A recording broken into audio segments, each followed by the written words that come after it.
Dreamforce 2011. We are so delighted to have everybody here. Welcome. Welcome. What a great opening, huh? Thank you to Danny and Anakaka for calling all the way from Hawaii, and aloha to them. Thank you. And with that opening video, are we ready for Metallica tonight? All right. We're so excited to have Metallica this evening. Ladies and gentlemen, you are now part of the largest technology conference in the industry. 45,000 registered attendees here at Dreamforce 2011. Congratulations. 15,000 people are here in the keynote hall. And as you can see, we've changed the keynote hall this year so that those people in the back of the room have a slightly closer view of the stage. And I can also tell you we're also joined by 35,000 people online. We are so excited to have everybody here. We are delighted. And we want to show you today one really critical message: how to delight your customers in a whole new way. That's what we want to do today. You see, Salesforce.com was born cloud. We were born cloud in 1999, but we have been reborn social. And we're going to show you today what Salesforce.com is doing to help create that social enterprise, and what our vision is for the social enterprise, and how we hope that this conference is going to show you how you can become a social enterprise as well. Now, I want to get social here at Salesforce.com. I want to get social at Dreamforce 2011. On Twitter, you can follow us on this hashtag #DF11, Facebook.com/Salesforce. And we've created our own private community just for you to participate with us at this conference, which is dreamforce.com/login. And everyone in this room and everyone who's attended the conference and registered to attend has a username and a password to attend this great community. But let me tell you something, ladies and gentlemen, this conference is all about you. We recognize that. This is not about us. This is all about you. We want to thank you. We want to thank you for everything that you have done for us. We want to deliver the gratitude that you rightly deserve for creating this conference, for creating this industry, for creating this company. We are so thrilled and so grateful. We want to thank you. And all of our employees are here to do one thing at this conference, was to serve you.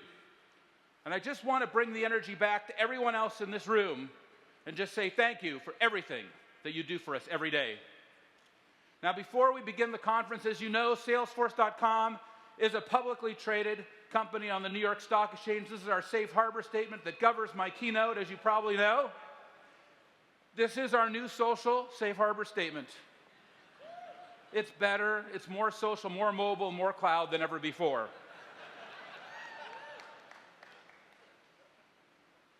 For 13 years, we've been on stages like this all over the world talking to the industry, and we've been saying, look, things are changing, the world is changing, we are going to go through another huge paradigm shift. We've moved from the mainframes and we moved into client-server computing, and we're moving into the cloud. And you've listened and you've responded in kind, and it's been amazing, and you've created a company that has more than a $2 billion annual run rate. Amazing. There's more than 100,000 Salesforce customers today on our core services. And we're delivering more than 36 billion transactions a day to you. Based on this new technology model, this multi-tenant vision that we have of shared services, and this new technology model, and this new business model was also complemented by something else that was so important. And that was our new philanthropic model. And this new philanthropic model was the day that we started Salesforce.com. We took 1% of our equity, 1% of our profit, and 1% of all of our employees' time. We put it into a 501c3 public charity. And we said, as we become successful, we will bring others with us, and we will help them to be successful as well. It was not enough for us to be successful. They must also be successful. And this is a very special time because I want to recognize the 12,000 nonprofits that use our product for free, the 270,000 hours that we've been able to give back to the community and community service, the $24 million in grants that have come out of the foundation. But most importantly, I want to ask all of the nonprofit and non-governmental organizations that we serve who are here today to please stand up and stay standing and be recognized. Please stand up if you're the nonprofit or a non-governmental organization. Thank you. Right. Thank you. And the reason that I asked them to stay standing is because I want you, the commercial customers, to pay attention to them. Because we've seen over the last 13 years, you can really help them. You've got the skills and the resources, and you've got the ideas that can help transform those nonprofits and NGOs, and they are not as blessed with all of the technical resources as many of the organizations are in this room. Ladies and gentlemen, let me tell you something. I love my job. And let me tell you what I love about my job. Let me tell you what I love about my job. Byron, how are you? Great to have you at Dreamforce. Don, great to see you. Let me tell you what I love about my job. It's the constant, never-ending change. That is what is so exciting about our industry. It's constantly changing. From the mainframes, brought to us with IBM, with Thomas Watson Jr., and into the mini computers with Ken Olsen, with DEC, and into the PC era, where we saw that incredible work of Bill Gates to control our industry. And then we moved past that, thank God, and we moved into an incredible mobile era, led by none other than the great Steve Jobs.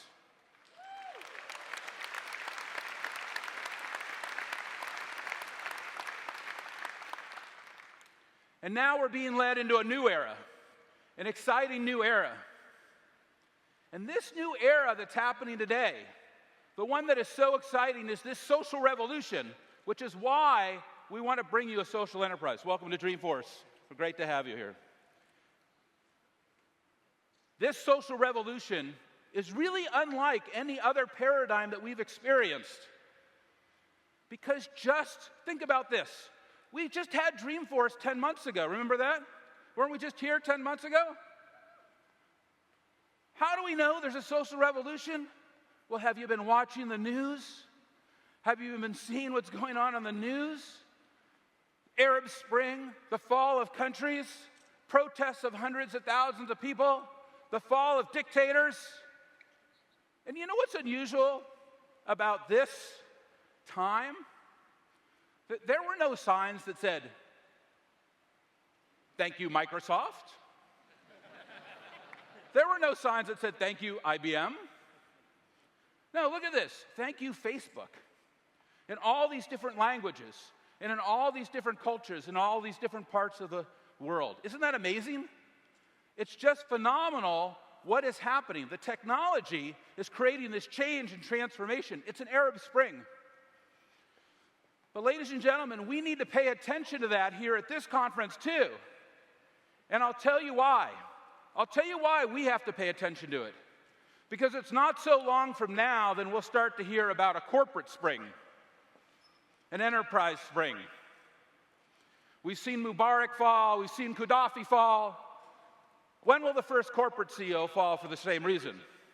Because his customers or her customers are rising up, or not listening to their employees, not paying attention. I know I think about that myself every day. Am I doing enough to listen to the customers? Am I doing enough to listen to the employees? Because we've seen, and this is what this sign is, that it's more important to listen than ever before. It just is. That's the social revolution. Look at this.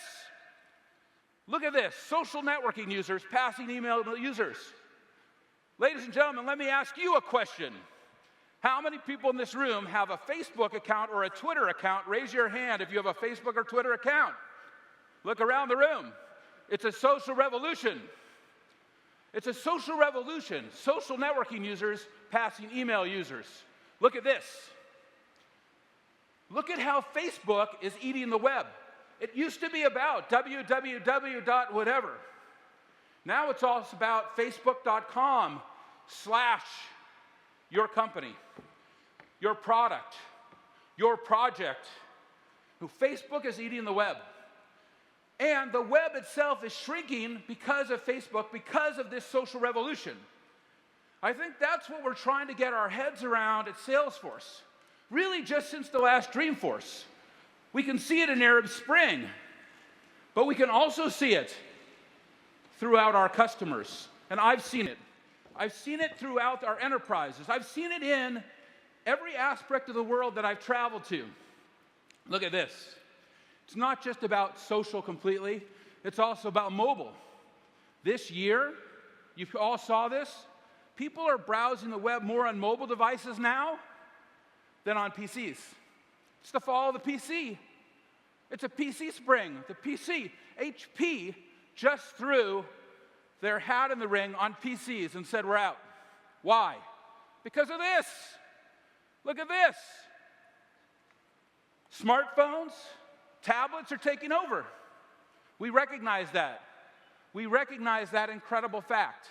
How many people here brought a smartphone with them to the conference? Of course. How many people here brought their iPad with them to the conference? A device barely around for a year. Amazing. It's amazing. It's an amazing time in our industry. It's a time of change. It's a time of revolution. It's a social revolution. And it's not just about consumers. It's not just about consumers. It's also about enterprise. Look at this. You can see it right here. A shift from last year when we were at Dreamforce, where our customers were saying, oh yeah, it's about consumers. People are using this at home. That's great. But also, it's about the enterprise. Ohayou gozaimasu. So, what's happening? What do we need to be thinking about? This social revolution, doesn't matter where we've gone in the world, whether it's in Japan, the US, Europe, it's created a social divide. This social revolution has created a social divide. Yes, look at the people in this room. Our customers are social. Our employees are social. But are our customers and employees being social with our companies? What about our companies? Are our companies social? Do we have social enterprises? Welcome to Dreamforce. Great to have you. Are our enterprises social? This is what has really been on my mind since we got together last. I've really been thinking about, are our enterprises social? Or are we in this gap? And what's the message? The thing that's been on my mind as I've traveled around the world and talked to all of you is, how do we bridge this social divide? What are the things that we're going to do? What are our key messages that we can do to help you bridge that social divide? That is what we want to know. That is what we want to answer. And we've searched, honestly, for that answer. We've talked to hundreds of you. Personally, I've talked to thousands. I've gone around the world. I've traveled more in the last 6 months than I've traveled in the last 6 years. And the reason why is because I believe that this change, that this transformation is so important that we needed to look for a new answer. And yes, we've been talking about this change. At the last Dreamforce, we talked about cloud too, about social and mobile. But think about this. Think about this. What is our answer? How do we bridge the social divide? What is the formula? And as we've looked, and as we've talked to you, and as we've looked for best practices, because honestly, that's the way to answer these problems. You go and you model the success stories. You go and model the winners. You find the companies that are breaking through, and you go ask them, what are they doing? How are they breaking through? What changes are they making? What is happening? Alan, it's great to see you. You're guarding the Coke machine? Fantastic. How does your enterprise bridge the social divide? It's the CTO of Coca-Cola.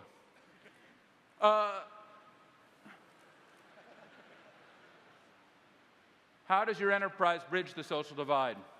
So we've looked for those best practices, we've modeled those customers, and we've come up with a 3-step formula that we want to introduce to you today. We want to show you this 3-step formula for creating a social enterprise. Let's do it. Let's look at it. What is it? Well, the first step is your database. At the end of the day, it's all about your database. Are you keeping track of your customers' social information? Are you paying attention to their handles? Do you know who they are on Facebook and on Twitter and on LinkedIn and on the other social networks? Are you keeping track of their tweets and their Facebook entries? Are you learning about them? Are you growing and evolving your knowledge of what your customers want? Through this new technology, you can learn more from your customers than ever before on the networks. But are you creating this social database? This is step one, and I want to talk about that today in today's presentation. Step two, we're learning more about our customers. What's step two? We want to create a social network, an employee social network. We've been talking about that for a couple years here at Dreamforce, haven't we? 2 years ago, we announced Chatter. But employee social networks is more than creating a private Facebook for your enterprise. We've learned that from you, our customers. We saw the best practices where you were collaborating, but collaboration to you, the winners, was not just about creating another island of collaboration. It wasn't about just creating another island of data. It was about integrating all your business processes and your workflow and all of your key applications into that employee social network. And it was about including the Salesforce. It was about including the customer service organization. And it was about including custom applications. And then step three, which was a huge wake-up call for us, which happened at the beginning of this year, was that the really incredible customers, the most forward thinkers, were creating customer and product social networks, that you were including your customers in the social network. That blew us away. You were including your products in the network. You were hooking your products onto the network. That was amazing. And we saw you doing things like with social marketing that we had never seen before. We saw you listening and analyzing deeply into the network. Never seen that before. And the product and partner capability was astonishing. Product social networks, customer social networks, employee social networks, and this deep customer social profile. That's why we really took a big step back after the last Dreamforce. And we said, we got to get on the road. Things are changing. Things are evolving. We are changing as an industry. We all need to step up.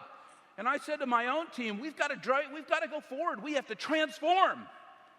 And that's why what I want to do with you today, ladies and gentlemen, over the next 2 hours is to inspire you, to educate you, to excite you, to evangelize you into what we've seen in this enterprise social networks.